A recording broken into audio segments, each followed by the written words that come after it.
Hello students, आज मैं आपको अरिथमेटिक प्रोग्रेशन में nth टर्म पे बेस्ड कुछ क्वेश्चंस कराऊंगा, जिसकी हेल्प से जो है आप एक्सरसाइज वगैरह जो आपकी बुक में हैं या जो प्रैक्टिस के क्वेश्चंस हैं वो आप अच्छे से कर पाओगे।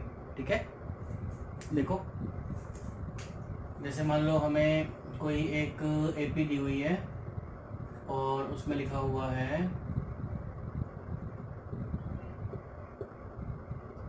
7th term is 20 and let's say 17th term is 50। तो आपको वो एपी फाइंड करनी है।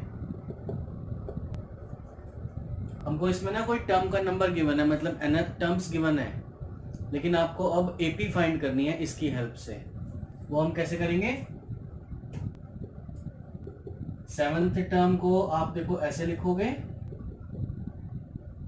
ये हमें क्वेश्चन में गिवन है, और 7th टर्म का फॉर्मूला बच्चों आप लोगों को बताया था मैंने फर्स्ट लेक्चर में, a प्लस 6d। इसको मान लो आप इक्वेशन नंबर 1। 17th टर्म हमें गिवन है 50। 17 टर्म का फॉर्मूला क्या बनेगा? a plus n minus 1 into D से a प्लस 16d। जो आपको याद होगा ये वाला होता है formula a plus n minus 1 into D. कोई भी अगर आपको टर्म दे रखी हो उसमें आप ये वाला फॉर्मूला अप्लाई कर सकते हो। 17th टर्म है तो n की जगह पे 17 लगाओगे, यहाँ पे 17 माइनस 1 आ जाएगा 16d। अब हम इन दोनों इक्वेशंस को किसी भी मेथड से, एलिमिनेशन से या सब्स्टिट्यूशन से, जिसमें भी आप कंफर्टेबल हो उससे सॉल्व कर सकते हैं, और a और d की वैल्यू निकालनी है हमको। मैं इसमें एलिमिनेशन मेथड यूज कर रहा हूं।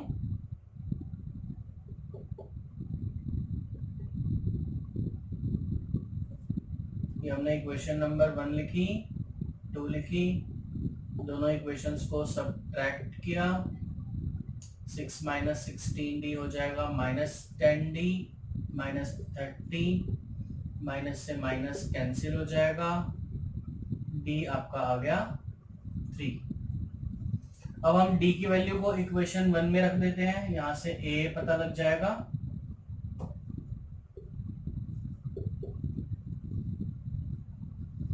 ऐसे क्वेश्चंस में आपने ध्यान देना है कि a और d कैसे फाइंड करना है। a और d अगर आपका निकल गया, उसके बाद इस टाइप के क्वेश्चन में जो भी वो पूछेंगे सब निकल जाएगा, क्योंकि पूरा क्वेश्चन फर्स्ट टर्म पे और कॉमन डिफरेंस पे ही बेस्ड होता है। ये बच्चों 18 वहां जाके माइनस हो जाएगा, ये आपका आ गया a। अब हमको इसमें a और d नहीं निकालना, हमको AP फाइंड करनी है। तो आपने AP जब भी निकालनी है तो उसमें आपको ऐसे लिखना है, first term, second term, third term and so on. तो फर्स्ट टर्म क्या निकाली है हमने 2।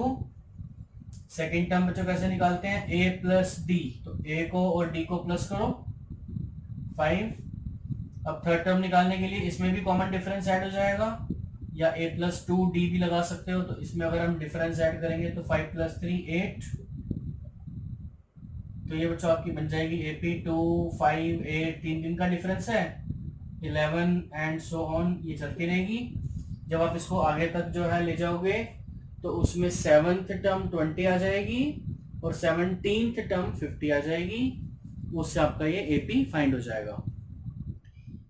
आपको मैं इसके ऊपर एक और क्वेश्चन कराता हूँ। अगर आपको मान लो क्वेश्चन में गिवन है कि फाइंड करो first negative term of an AP, और AP आपको गिवन है 13, 12 एंड हाफ, 12 डिसेंडिंग फॉर्म में।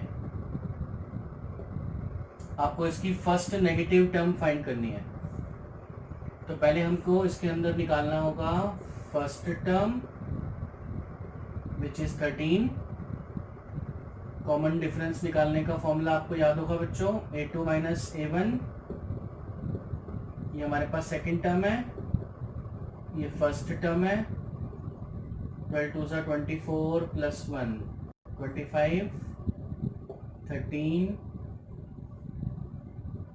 एलसीएम ये बचा आ जाएगा 26 यानी माइनस का 1/2। अगर आपकी एपी जो है ना ये डिक्रीजिंग ऑर्डर में है, देखो डिक्रीज कर रही है, तो कॉमन डिफरेंस आपका हमेशा माइनस में आएगा, इस बात का आपने ध्यान रखना है, ठीक है। अब इसके बाद हमको लिखना है कि हम nth टर्म को नेगेटिव टर्म मान लेते हैं। Let a n be the first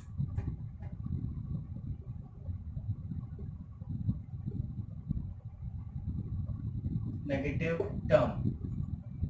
तो नेगेटिव टर्म को हम ऐसे दिखाएंगे, लेस देन 0 से एन का फॉर्मूला लिखेंगे, ए की वैल्यू पुट करो, डिफरेंस हमने निकाला है -12। अब बच्चों आपने ये पूरी टर्म को उस तरफ ले आना है, तो ये -12 प्लस हो जाएगा, इसको आप ऐसे लिखोगे n-1 इंटू 1/2। इस टर्म को हमने उस तरफ शिफ्ट कर दिया, इसका साइन चेंज हो गया। मल्टीप्लाई करोगे तो ऐसे लिख सकते हो, 2 यहाँ पे मल्टीप्लाई हो जाएगा, -1 को यहाँ पे लाके ऐड कर दो,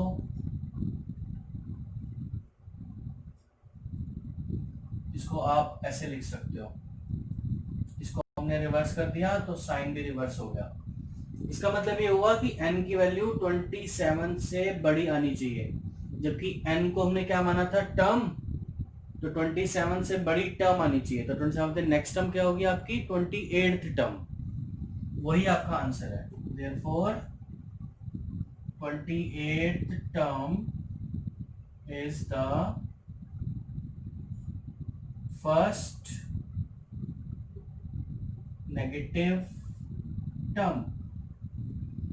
और बच्चों हमको टर्म फाइंड भी करनी है, तो अब हम 28th टर्म निकालने का फॉर्मूला अप्लाई कर देंगे। a plus 27d it will be 13 plus 27 multiplied by -12 and it comes out to be 26 minus 27। ये आएगा बच्चों आपका आंसर। तो नेगेटिव टर्म वाले क्वेश्चन में आपने ध्यान रखना है कि आपका डिफरेंस हमेशा माइनस में आएगा, क्योंकि ये डिक्रीजिंग फॉर्म में होता है। ए एन को आपने नेगेटिव यानी कि लेस देन 0 रखना है, फिर इस माइनस वाले को जब वहां ले जाओगे तो पूरी टर्म एज इट इज रहेगी, सिर्फ ये साइन चेंज होगा, और ये साइन आपने चेंज नहीं करना, ऐसे ही लिखना है एंड तक। और जो भी नंबर यहाँ पे आएगा उससे नेक्स्ट जो हमारे पास इंटीजर है वो आपकी मानी जाएगी इस एपी की फर्स्ट नेगेटिव टर्म, ठीक है। जो आपको nth टर्म के ऊपर एक और क्वेश्चन कराता हूँ। इस क्वेश्चन को करने के बाद आप nth टर्म पे बेस्ड बहुत सारे क्वेश्चंस को इजीली सॉल्व कर पाओगे। देखो इस क्वेश्चन में ना हमें ऐसे गिवन होगा कि find the 25th term from the end of the given AP. अब आपको एपी में ऐसे 1 2 3 4 ऐसे मूव करके 25th टर्म तक नहीं जाना है, आपको लास्ट से 25th टर्म तक आना है पीछे की डायरेक्शन में। तो सबसे इजी मेथड इसका ये है कि पहले आप इस एपी को रिवर्स करके लिख दो। अब बताओ हमको जो है इसमें इसी डायरेक्शन में जाना होगा 25th टर्म तक, तो यही हमारा स्टैंडर्ड फॉर्म है। हमेशा एपी जो है हम ऐसे ही पढ़ रहे थे अभी तक कि वो इंक्रीज या डिक्रीज कर रही थी और हम इसको फर्स्ट टर्म मान के आगे प्रोसीड कर रहे थे। तो मैंने वैसे ही करा है, इसको रिवर्स करके लिखा। अब मुझे उसी मेथड को फॉलो करना है। ये आपकी फर्स्ट टर्म मानी जाएगी। कॉमन डिफरेंस निकालने के लिए हम इन दोनों को भी माइनस करके चेक कर सकते हैं, इनको भी चेक कर सकते हैं, इनको भी चेक कर सकते हैं। कोई सी भी आप दो कंसेक्यूटिव टर्म के डिफरेंस को चेक कर लो, आपका डी आ जाएगा। और आपको बताया था मैंने कि अगर ये डिसेंडिंग फॉर्म में दे रखी है, जैसे 24 के बाद 17 डिक्रीज हो रहा है, तो आपका डी हमेशा नेगेटिव आएगा, ठीक है। अब हमको जो भी टर्म चाहिए उसी में हम nth टर्म का फॉर्मूला यूज कर देंगे।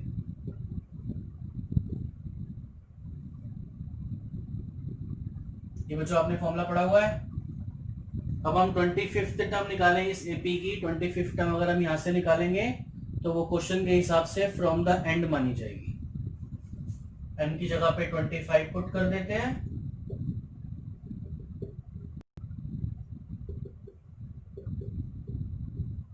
आप डायरेक्ट ऐसे भी लिख सकते हो, ये आपका ए आ गया 24 इंटू डी